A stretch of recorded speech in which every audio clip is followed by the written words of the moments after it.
Assalamualaikum warahmatullahi wabarakatuh. Salam sejahtera untuk kita semua. Selamat pagi, siang, sore, dan malam untuk semuanya yang sedang menonton video ini. Semoga kita selalu dalam keadaan sehat dan bahagia. Amin ya rabbal alamin. Pertama-tama, saya ingin memberitahu terlebih dahulu bahwasannya video ini dibuat untuk memenuhi tugas Pipi Tastri dengan mata kuliah pengantar organisasi yang dosen pengampunya adalah Bapak Muhammad Hanafi, MSI. Perkenalkan, saya Fal Azzarohma Safiani, NIM 218022410020 dari Fakultas Ekonomi, Prodi S1 Pendidikan Administrasi Perkantoran, kelas A21. Yang pertama ada PT Gudang Garam TBK. Adapun yang akan kita bahas, yang pertama yaitu profil perusahaan, analisis menggunakan konsep organisasi, analisis berdasarkan 6 elemen struktur organisasi, dan yang keempat yaitu analisis tipe organisasi.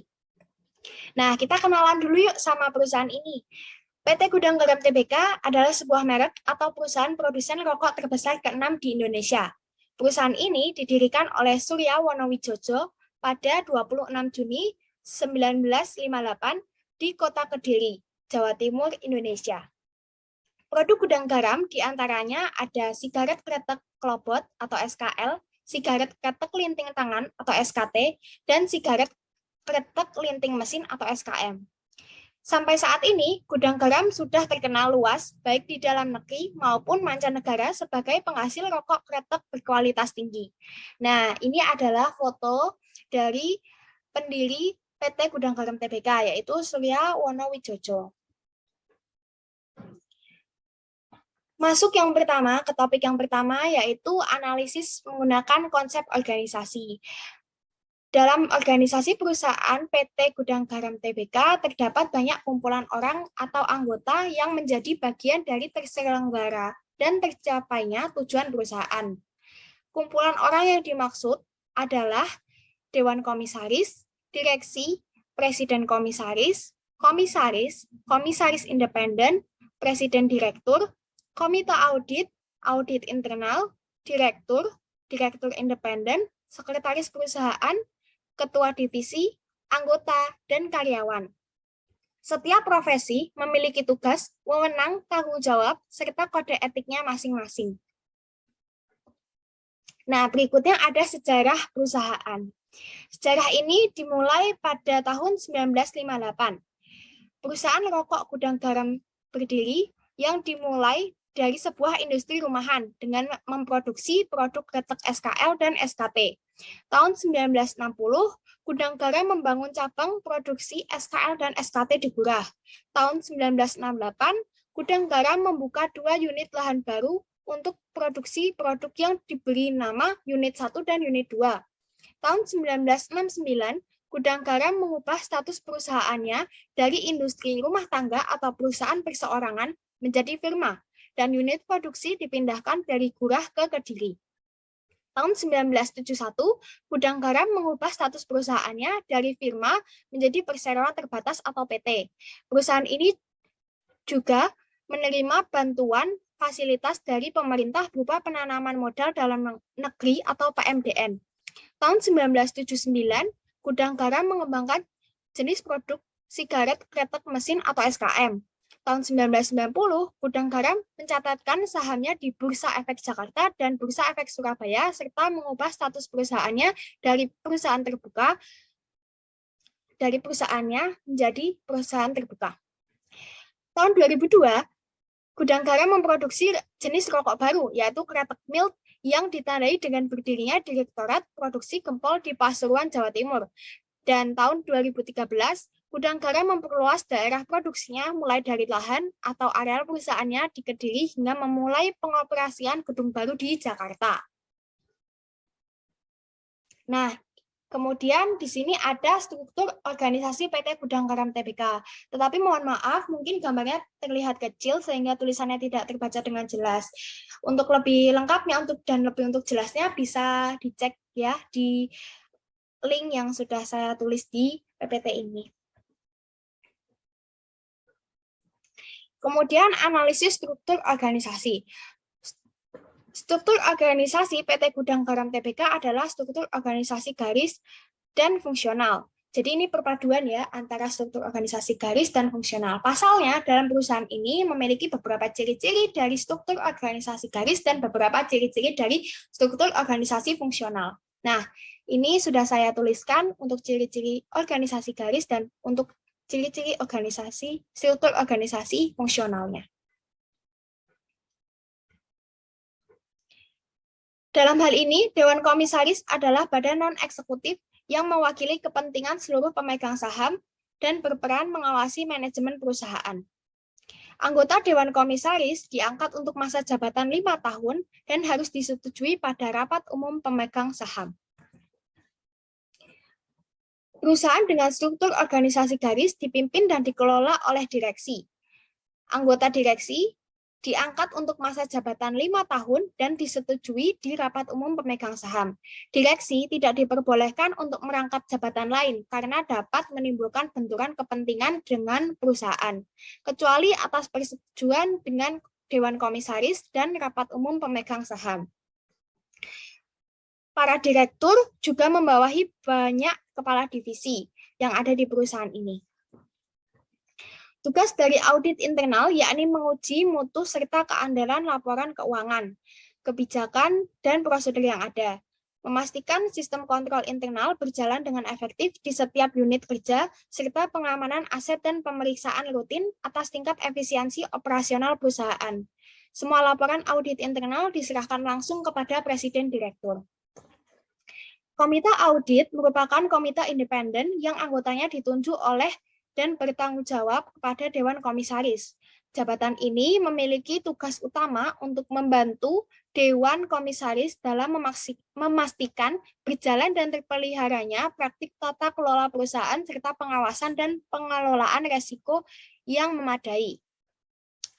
Kemudian ada profesi sekretaris perusahaan yang bertindak menjadi penghubung antara perusahaan publik sebagai penerbit saham dengan pemegang saham, OJK, Bursa Efek Indonesia, dan pemangku kepentingan lainnya sebagaimana yang diperlukan. Sekretaris perusahaan memiliki tugas untuk memastikan agar gudang garam senantiasa mematuhi peraturan dan perundangan yang dikeluarkan oleh Badan Otoritas Pasar Modal dan memberi masukan kepada direksi serta Dewan Komisaris terkait hal tersebut. Tugas lainnya yaitu menginformasikan Badan Otoritas Pasar Modal dan para pemegang saham mengenai kinerja bisnis perseroan melalui publikasi laporan keuangan, pertemuan yang telah dijadwalkan, serta paparan publik tahunan. Nah, di sini ada nama-nama dari pengemban jabatannya masing-masing ya semuanya. Untuk sekretaris perusahaan ini dijabat oleh Heru Budiman yang juga menjabat sebagai Direktur Perseroan. PT Gudang Garam Tbk menerapkan prinsip padat karya dan prinsip padat modal. Sumber daya manusia, khususnya karyawan di perusahaan ini juga dituntut untuk bisa menggunakan berbagai mesin dan peralatan canggih yang ada. Perusahaan ini memberikan jaminan standar keselamatan kerja, fasilitas olahraga, dan fasilitas kesehatan. Selain itu juga diberikan pelatihan dalam bidang kepemimpinan, manajerial, administrasi, dan keterampilan teknik yang diselenggarakan dari waktu ke waktu baik di dalam maupun di luar perusahaan untuk para pekerjanya. Bahkan hingga saat ini PT Gudang Garam Tbk telah memiliki 30.000 karyawan. Sungguh sangat banyak, bukan? Berikutnya ada analisis berdasarkan 6 elemen struktur organisasi. Yang pertama yaitu ada spesialisasi kerja. PT Gudang Garam Tbk dalam bekerja menerapkan spesialisasi pekerjaan. Maksudnya, para pekerja di perusahaan tersebut dalam melakukan aktivitas bekerja ditempatkan sesuai keahlian dari para pekerjanya masing-masing. Nah, untuk poin 1-5 dari direksi hingga sekretariat perusahaan, karena sudah saya jelaskan sebelumnya, maka sekarang saya akan menjelaskan kurang lebih ada 20 divisi yang ada di PT Gudang Garam Tbk. Yang pertama yaitu ada divisi akuntansi, mempunyai tugas untuk mencatat dan mengarsipkan laporan keluar dan masuknya kas perusahaan dan menyelenggarakan akuntansi keuangan. Kemudian ada divisi keuangan, mempunyai tugas untuk mengelola dan mengatur administrasi keuangan perusahaan, membina administrasi keuangan, dan menyusun pertanggungjawaban keuangan periodik maupun tahunan. Divisi SKM mempunyai tanggung jawab untuk menangani segala hal yang berhubungan dengan SKM, yaitu administrasi, jam kerja karyawan bagian SKM, dan lain-lainnya. Divisi SKT bertanggung jawab atas segala hal yang berhubungan dengan SKT, yaitu dalam hal produksi, tenaga kerja, dan alat-alat bantu yang digunakan. Divisi Teknik Produksi mempunyai tanggung jawab untuk menangani mesin-mesin yang digunakan dalam proses produksi di SKM. Divisi Percetakan bertugas untuk mencetak hal-hal yang khusus yang berhubungan dengan gudang garam, seperti mencetak kertas bungkus rokok dan kertas untuk pelapis rokok. Divisi Percetakan Umum mempunyai tugas untuk mencetak hal-hal yang umum, seperti kalender, spanduk, dan poster. Kemudian ada divisi penunjang yang bertugas dalam hal berbagai keperluan lain yang dapat menunjang pembuatan rokok, contohnya cat untuk pewarna bungkus rokok. Divisi Pelayanan Umum mempunyai tugas untuk menangani masalah rumah tangga perusahaan. Divisi SDM bertugas untuk menjaga dan meningkatkan kualitas karyawan dengan program diklat, pendidikan, dan pelatihan. Divisi Pengembangan Sistem Teknologi Informasi dan Aplikasi bertugas untuk mengelola, merawat, mengoperasikan, membantu, dan mengembangkan hal-hal yang berkaitan dengan teknologi dan informasi di dalam perusahaan. Divisi Teknik Umum mempunyai tugas untuk mengatur dan mengelola mesin-mesin umum yang digunakan perusahaan. Divisi Teknik Pengolahan bertanggung jawab dalam hal mesin-mesin yang digunakan dalam proses pengolahan bahan baku. Divisi Pengolahan Tembakau bertugas untuk mengolah tembakau agar dapat menjadi bahan baku yang siap pakai dalam produk rokok. Divisi Pengolahan Cengkeh mempunyai tugas untuk mengolah cengkeh sehingga dapat menjadi bahan baku yang siap pakai dalam produksi rokok. Divisi Pengolahan Saus bertugas untuk mengelola saus sehingga dapat menjadi bahan baku yang siap dipakai dalam produksi rokok. Divisi Promosi dan Penjualan bertugas dalam hal promosi dan penjualan rokok di seluruh wilayah pemasaran. Divisi Riset dan Analisis Pemasaran bertugas untuk mengadakan penelitian untuk menganalisis dan mencari daerah atau wilayah yang cocok untuk dijadikan area pemasaran produksi. Divisi Distribusi bertugas untuk menyalurkan hasil produksi dari perusahaan ke seluruh wilayah pemasaran. Dan yang terakhir yaitu ada Divisi Transportasi yang bertugas untuk mengelola dan merawat alat transportasi milik perusahaan.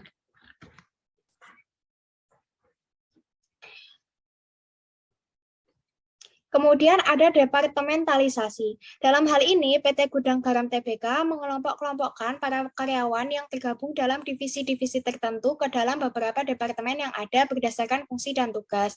Adapun implementasi dari departementalisasi dalam perusahaan ini yaitu bisa dilihat di PPT ya, sudah saya tuliskan dengan lengkap.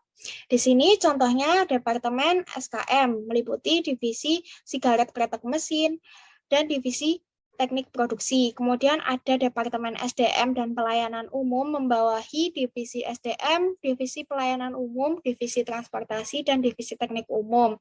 Dan kemudian ada Departemen Pengolahan yang mencakup divisi pengolahan tembakau, divisi pengolahan cengkeh, divisi pengolahan saus, dan divisi teknik pengolahan.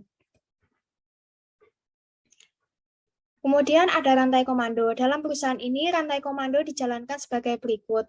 Anggota bagian komite audit bertanggung jawab untuk melaporkan hal-hal yang berkaitan dengan pengauditan kepada ketua dan ketua komite audit, bertanggung jawab untuk melanjutkan laporan tersebut kepada presiden komisaris, komisaris independen, dan komisaris.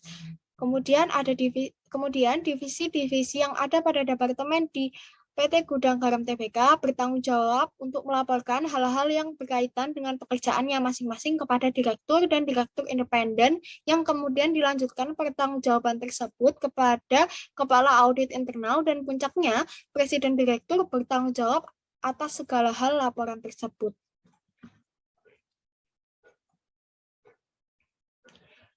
Kemudian selanjutnya yaitu ada rentang kendali. PT Gudang Garam Tbk menggunakan rentang kendali lebar. Alasannya karena karyawan pada perusahaan ini sangat banyak. Hemat dalam biaya, pengambilan keputusan dapat dilakukan dengan cepat, dan perusahaan juga memberdayakan anggota atau para karyawannya seperti memberikan pelatihan baik di dalam perusahaan atau di luar perusahaan. Sebagai contoh sudah saya tuliskan juga di PPT. Di sini misalnya Heru Budiman selaku direktur membawahi divisi hubungan investor dan perbankan juga sekretariat perusahaan. Heri Susianto sebagai direktur membawahi kepala divisi akuntansi dan divisi keuangan.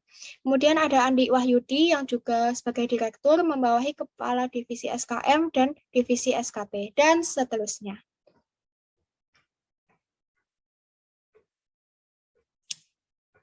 Kemudian ada sentralisasi dan desentralisasi. PT Gudang Garam Tbk menggunakan sistem mixed type atau perpaduan dari strategi sentralisasi dan desentralisasi. Dengan sistem ini alasannya karena dengan menggunakan strategi perpaduan ini, Gudang Garam dapat bergerak secara leluasa dan dapat menerima saran dari pihak luar. Penjabarannya telah saya tuliskan juga di PPT, bisa disimak individu.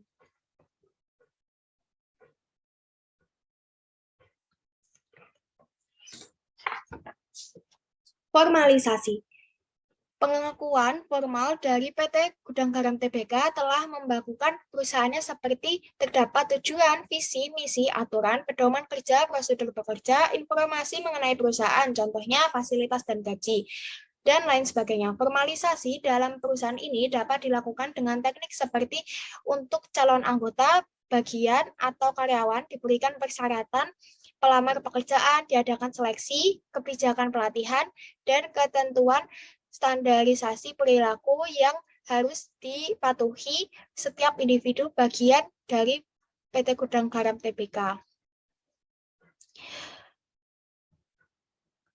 Selanjutnya, desain organisasi. PT Gudang Garam Tbk menggunakan desain organisasi struktur birokrasi yang mana tugas-tugas operasi yang sangat rutin dikerjakan untuk dicapai melalui spesialisasi, aturan, dan ketentuan yang formal. Segala tugas yang ada dikelompokkan ke dalam berbagai departemen fungsional sehingga kegiatan-kegiatan yang ada di dalam perusahaan dapat terlaksana dengan efektif dan efisien. Dan yang terakhir yaitu ada analisis tipe organisasi. PT Gudang Garam Tbk termasuk ke dalam tipe organisasi formal, karena setiap orang yang termasuk di dalamnya memiliki jabatan dan tugasnya masing-masing yang diatur oleh manajemen yang ada. Gudang Garam merupakan sebuah perusahaan industri tembakau yang memproduksi rokok. Perusahaan ini berstatus perseroan terbuka yang jenisnya publik. Berdasarkan kepemilikannya, perusahaan ini dimiliki oleh keluarga besar Susilo Wonowijojo sebesar 75,55% dan masyarakat sebesar 24,45%. Nah, itu dia penjelasan dari analisis terhadap PT Gudang Garam Tbk.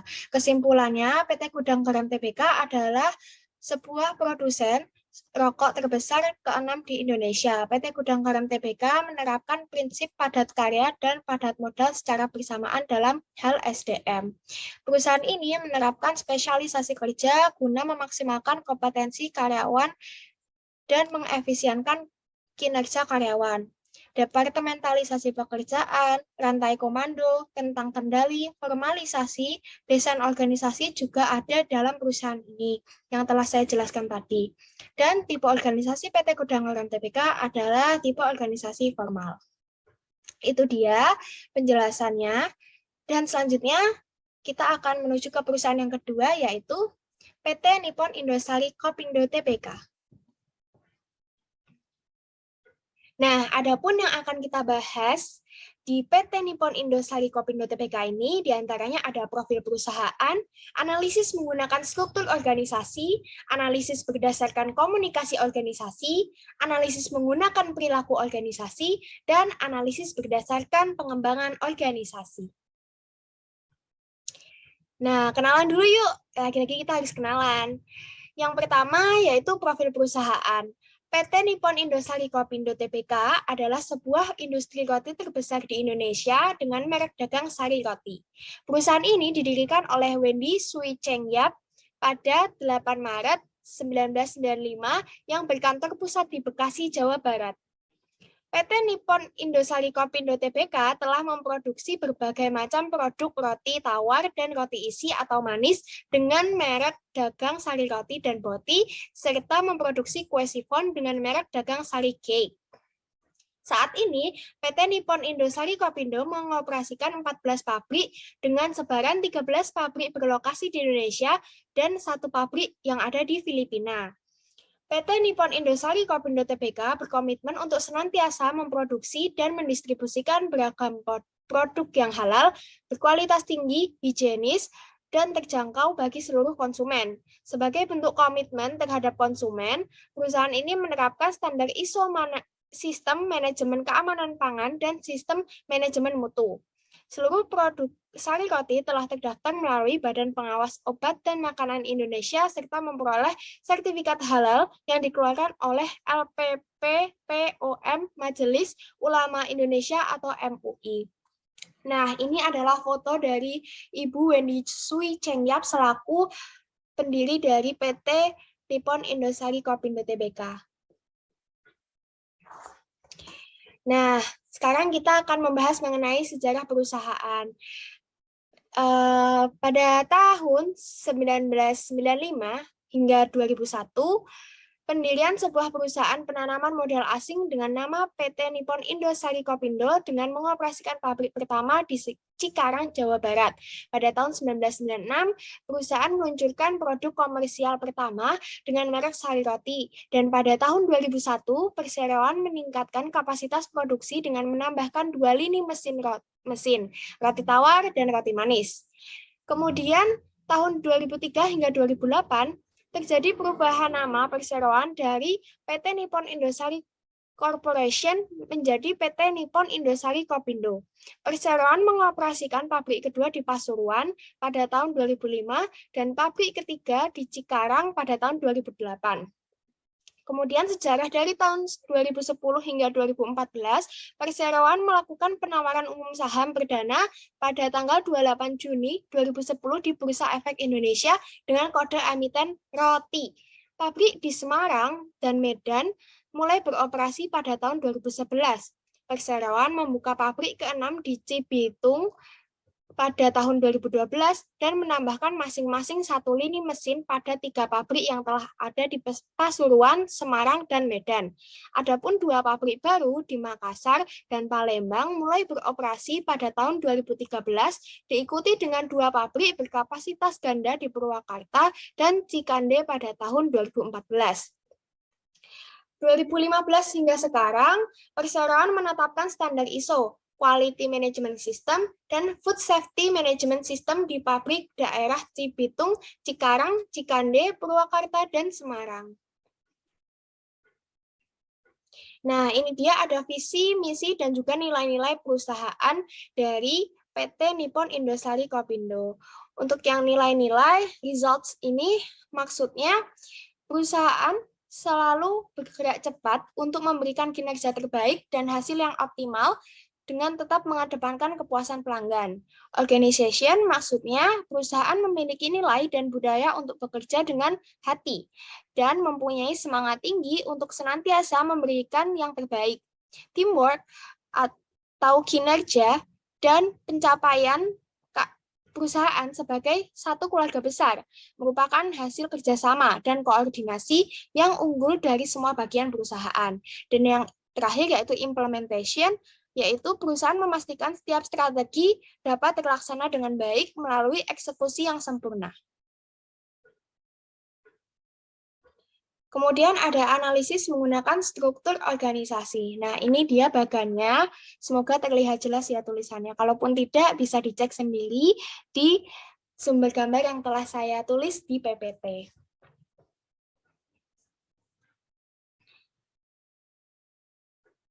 Struktur organisasi di PT Nippon Indosari Kopindho Tbk adalah struktur organisasi divisional. Hal ini dibuktikan dengan bagan organisasi yang memiliki atau terbagi menjadi beberapa divisi sesuai dengan fungsi, tugas, dan tanggung jawabnya masing-masing. Dengan digunakannya organisasi ini, pengelolaan dalam perusahaan dapat berjalan lebih baik antar departemen maupun divisi karena koordinasi yang lebih mudah dan cepat untuk dilakukan. Spesialisasi setiap divisi dapat dipertahankan, menimbulkan kompetisi yang sehat, kesempatan karir lebih terbuka, memudahkan untuk menilai prestasi kerja, alur kerja yang lebih fleksibel, respon atau keputusan yang cepat diberikan. Contohnya, jika ada suatu masalah kerja dapat diidentifikasi dan dievaluasi lebih mudah, dan lingkungan kerja yang kolaboratif. Dengan begitu, perusahaan ini dapat lebih fokus mengembangkan dan memajukan perusahaan dan pekerja, meningkatkan pelayanan terhadap konsumen, dan meningkatkan mutu produksi perusahaan. Nah, ini saya akan menjelaskan dari bagian ini ya. Struktur organisasi di PT Nippon Indosari Kopindo Tbk dipimpin oleh Board of Commissaries yang membawahi Nomination dan Remuneration Committee dan Audit Committee. Kemudian di bawahnya lagi terdapat Presiden Director yang membawahi Internal Audit. Board of Director membawahi Corporate Legal dan Corporate Secretary, dan Chief Executive Officer membawahi Investor dan Public Relation. Dan pada bagian paling bawah, bahkan terdapat beberapa divisi yang ada di PT Nippon Indosari Kopindo Tbk. Nah, berikut akan saya jelaskan mengenai deskripsi tugas dari setiap jabatan yang ada di perusahaan Nippon Indosari Kopindo Tbk. Yang pertama yaitu Dewan Komisaris. Dewan Komisaris bertugas melakukan pengawasan atas kebijakan pengurusan, mengamati jalannya pengurusan pada umumnya, baik mengenai perseroan maupun usaha perseroan, dan memberikan nasihat kepada direksi untuk kepentingan perseroan dan sesuai dengan maksud dan tujuan perseroan. Kemudian Komite Nominasi dan Remunerasi, yaitu dibentuk yang memiliki tujuan untuk membantu Dewan Komisaris dalam melaksanakan tugasnya terkait sistem dan proses nominasi dan remunerasi. Selain itu, komite ini juga bertugas dan bertanggung jawab untuk memberikan rekomendasi kepada Dewan Komisaris sesuai dengan batas-batas kebijakan yang telah ditetapkan. Selanjutnya ada Komite Audit. Profesi ini memiliki tugas yaitu memberikan pendapat kepada Dewan Komisaris terhadap laporan atau hal-hal yang disampaikan oleh direksi, mengidentifikasi hal-hal yang memerlukan perhatian komisaris, serta melaksanakan berbagai tugas lain yang berhubungan dengan tugas Dewan Komisaris. Selanjutnya yaitu ada Presiden Direktur, yang memiliki tugas utama sebagai primus inter pares atau mengkoordinasikan kegiatan direksi dalam melakukan pengelolaan perusahaan. Jabatan ini juga memimpin jajaran direksi yang ada di PT Nippon Indosari Kopindo Tbk. Selanjutnya ada audit internal, merupakan salah satu organ pendukung direksi yang memiliki fungsi membantu direksi dalam melakukan pengendalian dan pengawasan terhadap internal perusahaan. Tugas dan tanggung jawab dari jabatan ini yaitu menyusun dan melaksanakan rencana kerja tahunan internal audit, menguji dan mengevaluasi pelaksanaan pengendalian internal dan sistem manajemen risiko, melakukan pemeriksaan dan penilaian atas efisiensi dan efektivitas di bidang keuangan, akuntansi, operasional, sumber daya manusia, pemasaran, teknologi informasi, dan kegiatan lainnya. Selain itu, profesi ini juga memiliki tugas untuk memberi saran, perbaikan, dan informasi yang objektif tentang kegiatan yang diperiksa pada semua tingkat manajemen, membuat laporan hasil audit yang menyampaikan laporan tersebut kepada Presiden Direktur dan Dewan Komisaris, memantau, menganalisis, dan melaporkan pelaksanaan tindak lanjut perbaikan yang telah disarankan, bekerja sama dengan Komite Audit, menyusun program untuk mengevaluasi mutu kegiatan yang dilakukan internal audit, serta melakukan pemeriksaan khusus apabila diperlukan.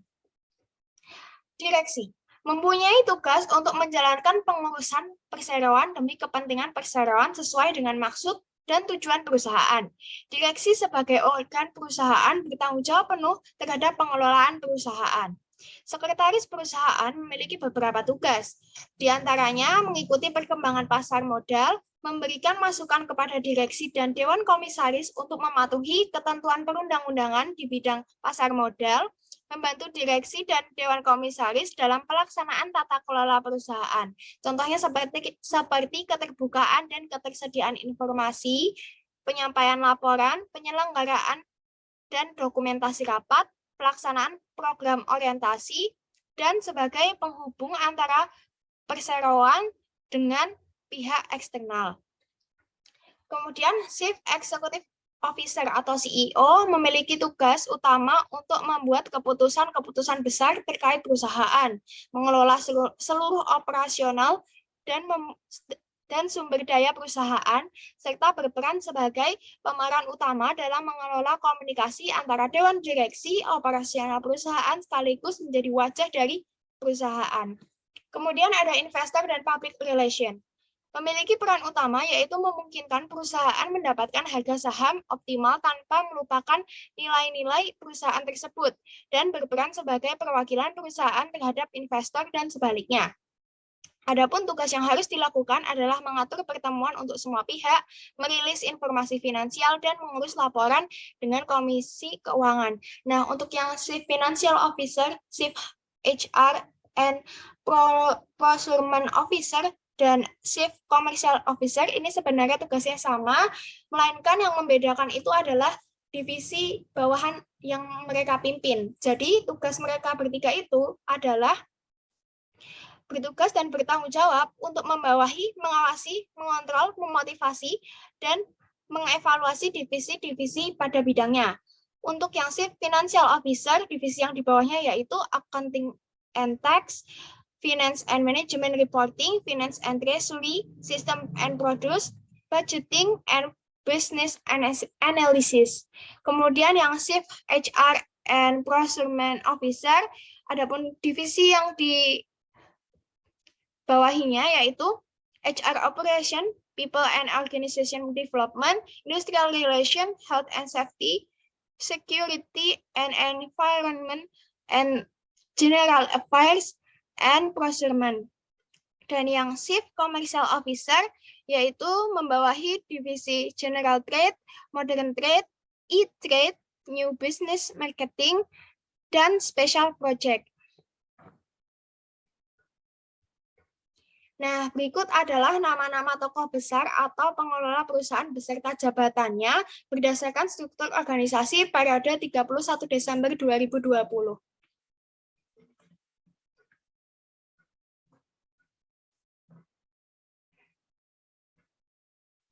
Berikutnya, analisis berdasarkan komunikasi organisasi. PT Nippon Indosari Kopindho Tbk menerapkan komunikasi internal juga eksternal.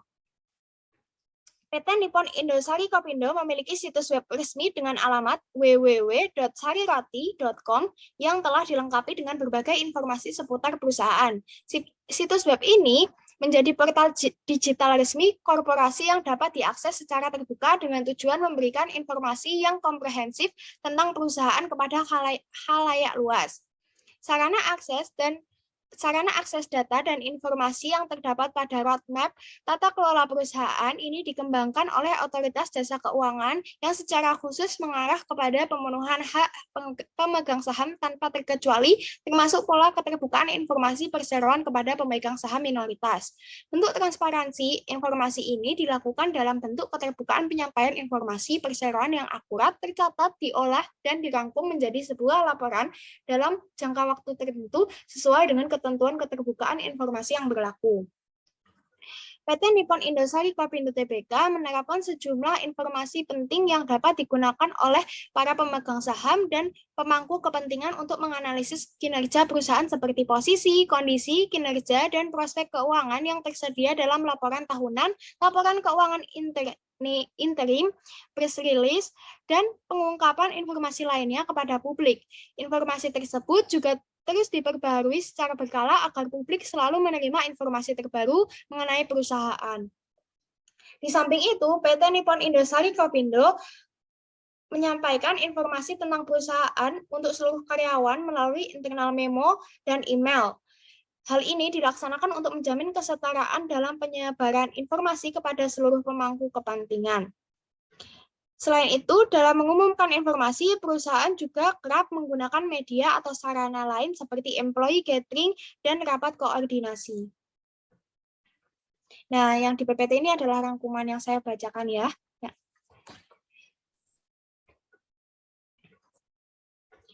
Keterbukaan informasi perseroan selalu melakukan keterbukaan informasi kepada Otoritas Jasa Keuangan atau OJK dan Bursa Efek Indonesia BEI terkait dengan kegiatan yang dilakukan perseroan.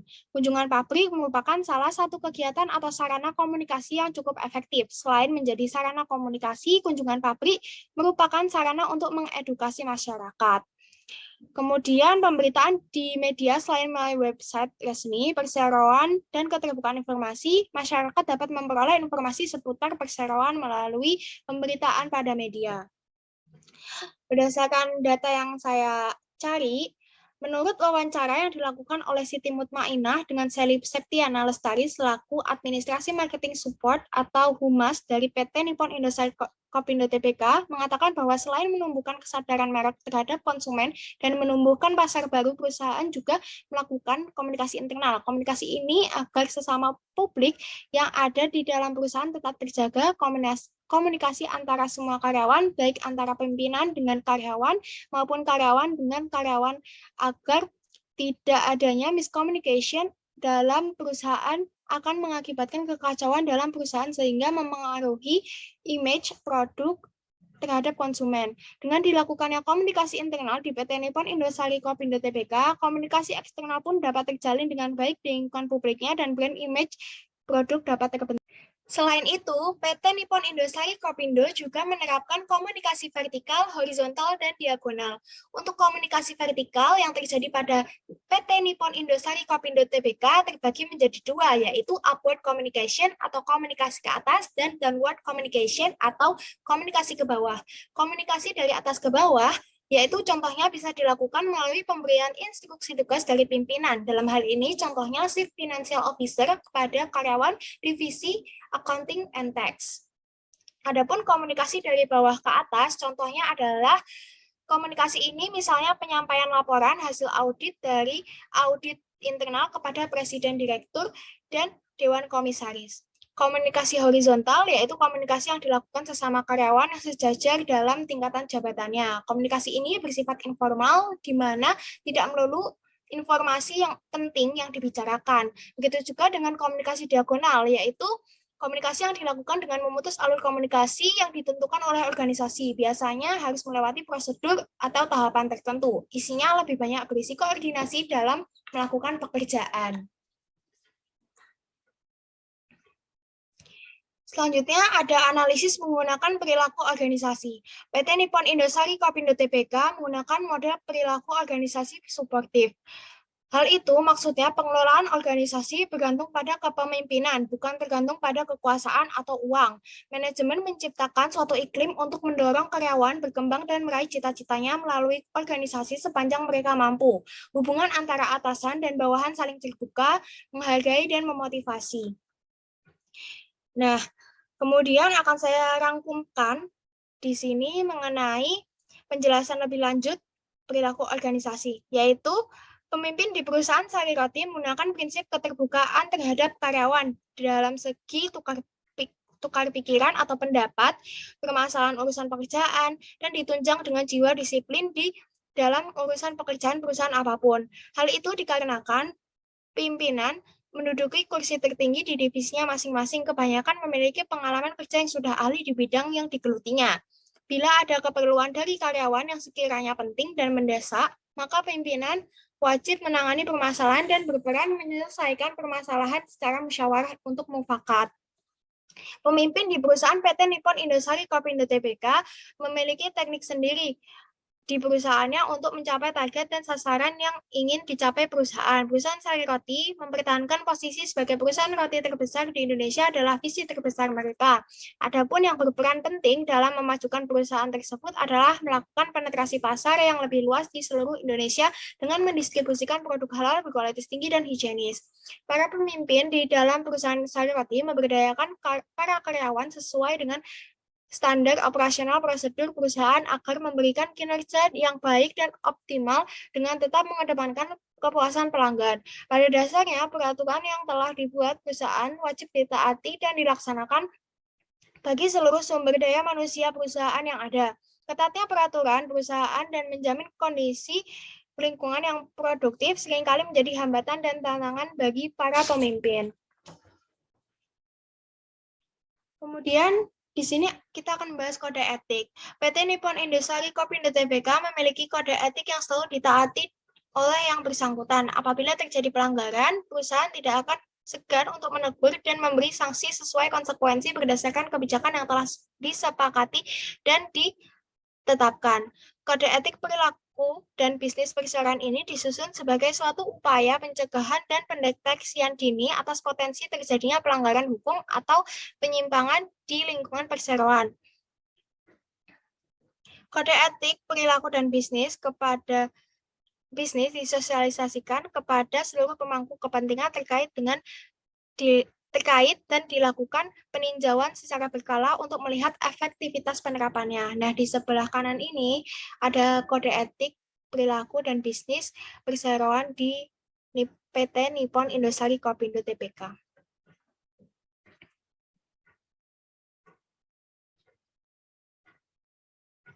Sebagai tambahan informasi, PT Nippon Indosari Kopindo Tbk menerapkan tata kelola perusahaan yang baik. Ini mengacu pada 5 prinsip dasar, yaitu transparansi, akuntabilitas, tanggung jawab, independensi, dan kewajaran. Selain itu, perseroan juga menerapkan kebijakan whistleblowing system yang dikenal dengan nama Fraud Detection Program atau FDP. Kemudian ada analisis berdasarkan pengembangan organisasi. Dalam mengusahakan pengembangan organisasi, perseroan meyakini bahwa pengelolaan sumber daya manusia yang terkoordinasi dengan baik dapat meningkatkan daya saing dan kinerja perseroan. Strategi manajemen sumber daya manusia untuk meningkatkan daya saing dan kinerja, PT Nippon Indosari Kopindo Tbk menerapkan beberapa strategi manajemen sumber daya manusia yang terdiri dari pengembangan organisasi, pemenuhan sumber daya manusia atau rekrutmen dan seleksi, pengembangan karyawan, manajemen kinerja, manajemen talenta, dan penghargaan. Pengembangan organisasi meliputi desain struktur organisasi, evaluasi jabatan, pengembangan karir, serta perencanaan kebutuhan karyawan. Beberapa aktivitas yang telah dilakukan yakni meninjau kembali struktur tingkatan posisi, finalisasi struktur organisasi, pemetaan posisi sesuai struktur organisasi yang baru, dan perencanaan kebutuhan karyawannya. Sepanjang tahun 2020, perusahaan ini telah melakukan peninjauan terhadap efektivitas organisasi terkait produktivitas karyawan pada masing-masing departemen di kantor pusat dan kantor cabang. Implikasi dari hasil peninjauan ulang tersebut adalah perencanaan penempatan antar unit kerja sesuai dengan kebutuhan masing-masing unit kerja. Selain itu, perseroan juga melakukan peninjauan yang berkelanjutan terhadap strategi dan kebijakan pemenuhan pegawai dalam rangka mendukung strategi bisnis perseroan dan meningkatkan efisiensi biaya tenaga kerja. Berikutnya ada pengembangan kompetensi. Tujuan pengembangan kompetensi adalah untuk meningkatkan produktivitas kerja, melakukan efisiensi, memberikan kesempatan berkarir, atau menemukan potensi karyawan. Kompetensi yang diterapkan di perseroan terdiri dari 3 bagian, yaitu yang telah saya paparkan di PPT. Setiap kompetensi tersebut memiliki angka standar yang menjadi referensi standar perilaku kerja karyawan. Metode pengembangan yang dilakukan adalah melalui tahapan pengembangan berdasarkan kebutuhan dan persyaratan jabatan di perusahaan. Adapun program pengembangannya meliputi pelatihan, pengayaan pekerjaan, perluasan pekerjaan, pengembangan diri, mutasi kerja, rotasi kerja, dan promosi. Yang selanjutnya ada penilaian kinerja dan kebijakannya. Kinerja karyawan dikelola melalui proses yang berkelanjutan dan responsif antara karyawan dengan manajer lini, di mana adanya proses pembinaan, pembimbingan, dan pemberian umpan balik antara karyawan dengan manajer lini, sehingga karyawan dapat mengetahui posisi mereka dalam hal kinerja dan pencapaian di sepanjang tahun. Penetapan dan persetujuan target kinerja KPI dilakukan pada awal tahun sesuai dengan tujuan PT Nippon Indosari Kopindo Tbk dan target KPI departemen. Dalam penilaian kinerja karyawan, perseroan memasukkan unsur nilai inti sebagai parameter yang dinilai dengan bobot 10% dari total skor. Pengkajian pencapaian kinerja karyawan dilakukan pada pertengahan tahun, dan kemudian pada penghujung tahun akan dilakukan penilaian, peneraan, dan pemberian peringkat. Peringkat masing-masing karyawan kemudian dimasukkan ke dalam proses peninjauan talenta, di mana komite akan menentukan kesiapan karyawan dalam kenaikan jabatan. Dan yang terakhir yaitu ada pengembangan karir. Pengembangan karir berlaku untuk semua jabatan dan posisi yang ada. Beberapa program pengembangan karir antara lain melalui strategi perluasan pekerjaan, pengayaan pekerjaan, pelatihan reguler berbasis kompetensi, program jalur cepat antara lain Supervisor Development Program atau SDP, Manajemen Trainee Program, penilaian kompetensi yang membantu para pimpinan dan karyawan untuk mengetahui potensi dan kompetensi diri serta periode promosi jabatan. Nah, pelatihan dan pengembangan SDM dilakukan dengan mengacu kepada kompetensi perseroan yang terdiri dari yang pertama yaitu kompetensi inti yang terdiri dari keberhasilan untuk mendorong keberhasilan, kelincahan berorganisasi, kerjasama, dan implementasi. Yang kedua yaitu kompetensi manajemen terdiri dari ketajaman bisnis, pengembangan yang lain, dan pemikiran yang kreatif. Kompetensi yang ketiga yaitu kompetensi fungsional merupakan kompetensi yang spesifik sesuai dengan fungsi departemen masing-masing. Nah, itu dia pemaparan penjelasan dari hasil analisis saya terkait dengan perusahaan PT Nippon Indosari Kopindoh Tbk. Kesimpulannya, PT Nippon Indosari Kopindoh Tbk adalah sebuah industri roti terbesar di Indonesia dengan merek dagang sari roti. Struktur organisasi dari perusahaan ini adalah struktur organisasi divisional. PT Nippon Indosari Kopindoh Tbk dalam komunikasinya benar-benar menerapkan komunikasi internal dan juga eksternal. Perusahaan ini menggunakan model perilaku organisasi suportif dan juga proses serta program pengembangan organisasi di perusahaan ini dirancang dan diimplementasikan dengan baik. Nah, berikut adalah sumber informasi dan referensi di mana saya mencari dalam saya menganalisis perusahaan. Di sini ada sumber informasi dan referensi dari informasi yang di PT Gudang Garam Tbk. Kalau kalian ingin mengetahui lebih lanjut, mungkin bisa baca-baca di web yang saya tulis di PPT ini linknya. Dan ini untuk sumber informasi dan referensi dari PT Nippon Indosari Kopindoh Tbk. Sekian dari saya, kurang lebihnya mohon maaf. Terima kasih. Wassalamualaikum warahmatullahi wabarakatuh.